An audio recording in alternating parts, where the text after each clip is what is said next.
Nag-aalala po siya sa akin.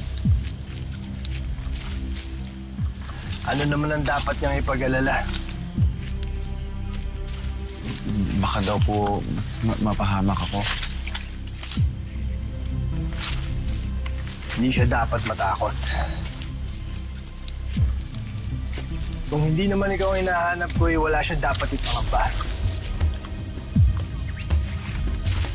Yung taong ibon po na hinahanap niyo, bakit niyo po siya hinahanap? Dahil gusto niya akong patayin.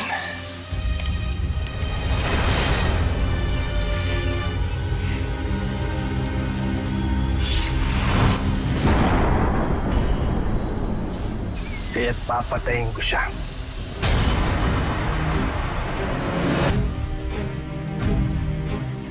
Bago pa niya ako maunahan.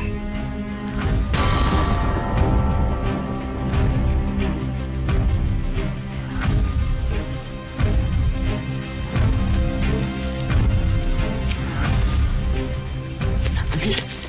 Huwag mong papakita sa kanila. Nangangarib ang buhay ng anak ko. Alvin, nag-uusap lang sila. Hanggat hindi tayo nakakasiguro na alam ni Gabriel na si Almiro ang kausap niya.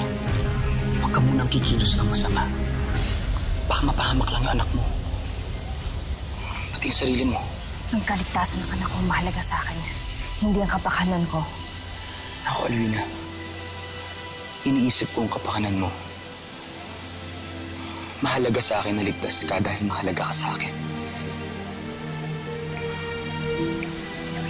Alvina, mahal kita.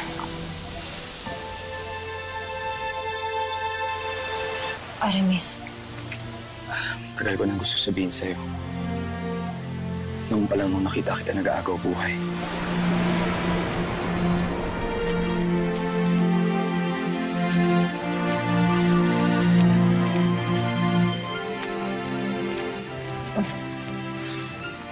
Alvina? Alvina? Ano nangyari sa'yo?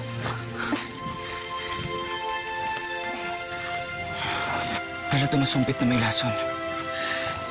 Alvina. Alvina. Huwag kang mag-alala. Naituro sa akin ni Nana Lourdes ang halamang gamot dyan.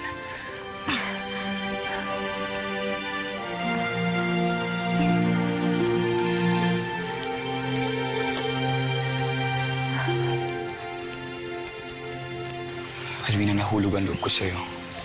Ngunit hindi ko lang may pahayag. Dahil alam kong hindi tama ang panahon.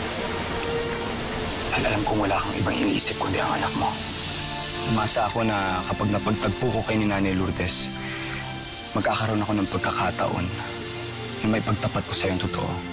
Kaya sinabi ko na nais ko ipakilala sa kanyang babaeng mahal ko. Kahit hindi mo pa alam. Nung nagpaiwan siya sa Avila, nawalan na din ako ng pag-asa. Alvina, hindi ako maasa. Nagkaroon lang ako ng lakas ng loob dahil baka maubusan ako ng pagkakataon. Hindi ko alam kung anong sasabihin ko, Aramis. Wala kang kailangan sabihin, Alvina.